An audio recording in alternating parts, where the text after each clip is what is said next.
زي ما انتم شايفين التقسيمة بتاعت الدولاب من جوه كلها نظام مكتبة. أهم حاجة في الشغل عندنا لازم يبقى بلاكات سه، ما يبقاش خشب كونتر ولا خشب فايبر، ويكون قشر طبيعية. تمام. ده أهم حاجة في الشغل. في شغل كتير موجود في السوق بيبقى خشب بتاعه كونتر أو فايبر، ده ما ينفعش خالص، والغرفة بتبقى في حدود 20,000 جنيه، فمنصحش بقى أي حد. لازم يبقى بلاكات سه وخشب سويد من جوه وقشر طبيعية. زي ما انتم شايفين النظام، البورنيطة والجناب بتاعت الغرفة حاجة بسم الله ما شاء الله. شايفين الضرفة التانية في الغرفة بتبقى نظام مكتبة. تمام. وهنا نظام ماسورة. تمام. وبيبقى في ظهر الإزاز ده خشب، حاجة عملية جدا. يعني الإزاز وإزاز العسل النحاسي ده بيبقى أغلى أنواع الإزاز، فدي بتدي منظر جميل جدا في الغرفة.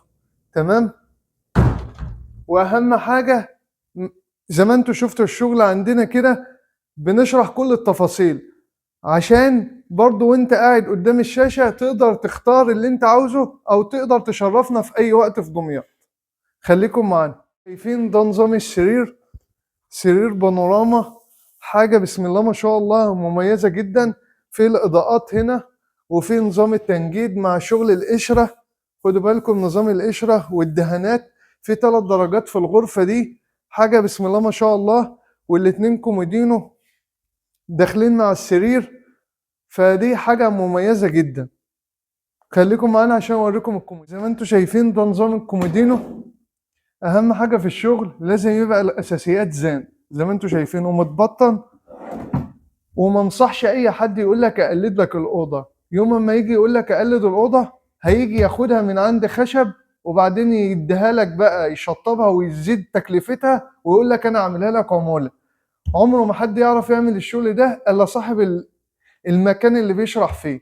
غير كده هيجي يشتريها من عندي وهيديها لك. دي نصيحه، عشان في شغل كتير انا هوريه لكم الايام اللي جايه متقلد، والزبون بعتولي بيقول لي اعمل ايه. فانا بنصحكم اي حد عاوز يشتري منتج يشتريه من مكان من عندي او من عند غيري، بس يفاصل مع مثلا هو مثلا بيقول لك ب 40,000 جنيه، خد منه اخر سعر، وبعد كده انت لك القرار، لا تعمل في البلد عندك لا تشتري منه. تمام. غرف النوم من غير اي مسمار، ومن غير من اي حد يقول لكم هاتوا نجار، ممكن انت تقدر تركبها لوحدك بسهولة، واعرفك تفاصيل الخامة والشغل. اهم حاجة تصلوا بينا على النبي وتقولوا لنا رأيكم.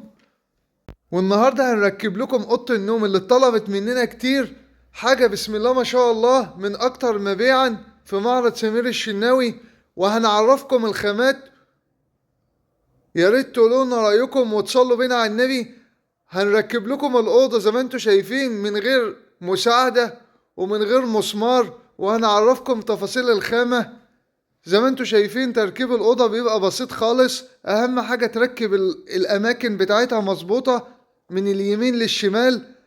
الظهور بتاعتها تبقى راكبة كويس في المجرى بتاعتها.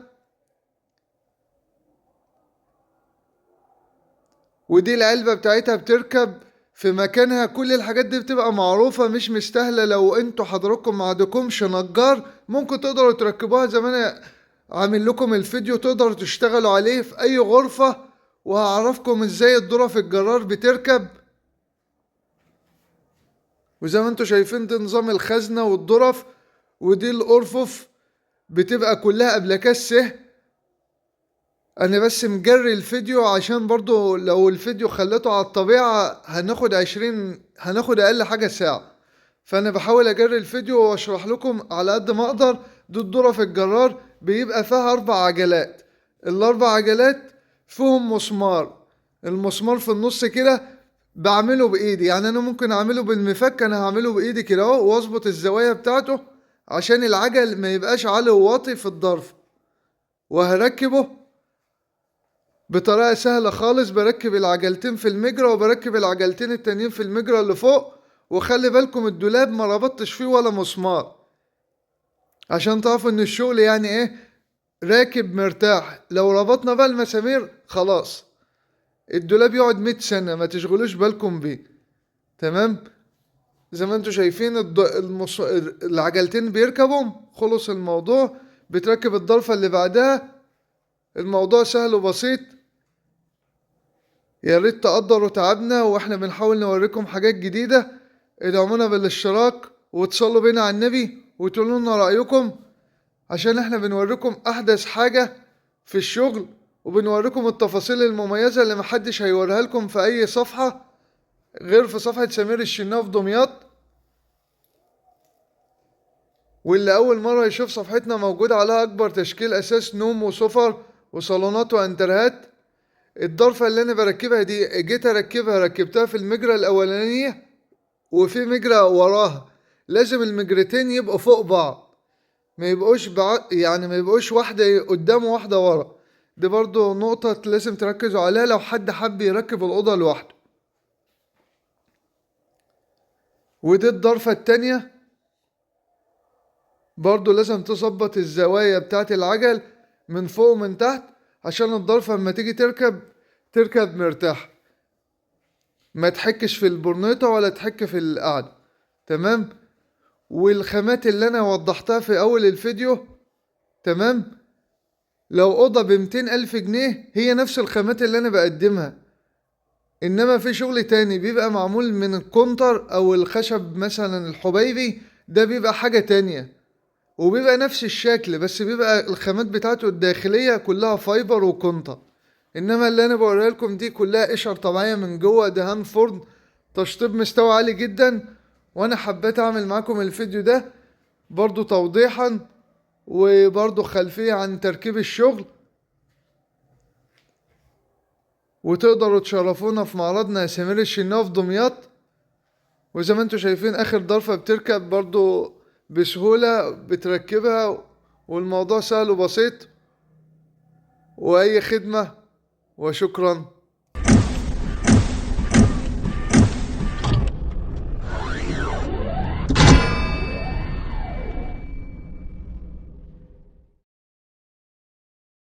في ناس بتاخد صور من على الصفحة عندي وبتعرض على صفحتهم، هي صفحة نصابين من الآخر. بيعرضوا الغرفة اللي أنا بعرضها مثلا ب38، الأسعار عندي بتبدأ من 38 الخشب الطبيعي، بيعرضوا الغرفة ب17 و15 زي ما انتوا شايفين كده. ده أسعار مش شغل حقيقية. أسعار الشغل الخشب الطبيعي اللي احنا بنتعامل بيه وبنشتغل بيه بتبدأ من 38 وانت طالع. انما هو بياخد فيديوهات من عنده بيحطها على صفحته وبيكتب عليها يتخدع بالنقطة دي وبيرجع يكلمه. فده ده بيبقى شغل نصب عمره ما هينفذ معاك. اتحداك لو نفذ معاك بالسعر اللي هو كاتبه ده، عشان احنا عارفين الخامات والتشطيبات والمصنعيات. فانا بنصح اي حد ياخد باله قبل ما يتعامل مع اي حد. واي حد بيقلد شغل برضه تاخدوا بالكم، عشان الشغل بعد ما بيتقلد بيطلع بالمنظر ده وما بيبقاش بنفس الجودة اللي احنا بنعرضها على الصفحة، عشان ده شغل مصانع مش شغل ورش صغيرة بتعمل أوضة بأوضة. ده شغل بيتعمل منه كميات. واهم حاجه تصلوا بينا على النبي ويا رب اكون فدتكم. زي ما انتم شايفين دي غرفه نوم احنا كنا عارضينها على الصفحه. اللي متابعنا احنا صورناها عندنا والحمد لله الزبون صورها جوه شقه العروسه. زي ما انتم شايفين اللي متابعنا هو اللي هيعرف الاوضه دي احنا مصورينها وعارضينها على صفحتنا. وبعد كده وصلت الحمد لله اسوان والزبون ركبها ال8 ضرفه وبعتها لنا عشان يشكرنا في الشغل من ناحية التشطيب والجودة وكل حاجة زي ما هو اتفق معايا. سلمته بفضل الله. زي ما انتوا شايفين الدولاب 8 ضرفة من أكبر الدواليب اللي أنا عملتها. إزاز فاميه وفي ظهره خشب ومفصلات باكم، قاعدة كلها دراج. شغل بسم الله ما شاء الله بيتكلم عن نفسه. وطبعا الشغل التفصيل بيبقى تكلفته أعلى من أي شغل تاني. تمام. عشان ده بتتعمل الغرفة لوحدها فبتبقى لها تكلفة مختلفة عن الشغل اللي أنا باعرضه على الصفحة، هو نفس الخامة ونفس كل حاجة، بس الشغل اللي أنا باعرضه على الصفحة بيتعمل منه 10 أوض، 20 أوضة، فالتكلفة مثلًا بتبقى كله داخل في بعضه، فالتكلفة بنقدر نحكمها، إنما أما حد يطلب مني غرفة لوحدها بتفاصيل زي اللي أنتم شايفينها النهارده دي طبعًا غرفة تسريحتها زي ما أنتم شايفين تسريحة تعتبر تسريحة سفرة، معمول عليها الرخام، معمول الإضاءات، معمول الشغل على أعلى مستوى، معمول معاه قطعة زيادة، معاه شوفونيرة جنب التسريحة، معاه قطعة تانية إضافية، فبفضل الله كل حاجة موجودة. وطبعًا ما حدش يقول لكم الأوضة كلّها خشب زان، ما فيش أوضة كلّها خشب زان، يعني دي من أغلى الشغل المميز جدًا، وما بتتعملش كلّها خشب زان إلا في الحاجات الأساسية بس، الإدراج، مكان تربيط المسامير، الحاجات الأساسية في الغرفة، الباقي لازم يبقى كلّه أبلكاسي روسي وسويد وبياض، ال4 خامات دول لازم هم اللي يبقوا داخلين في الغرفة، تمام؟ زي ما أنتم شايفين كده قدّام حضراتكم.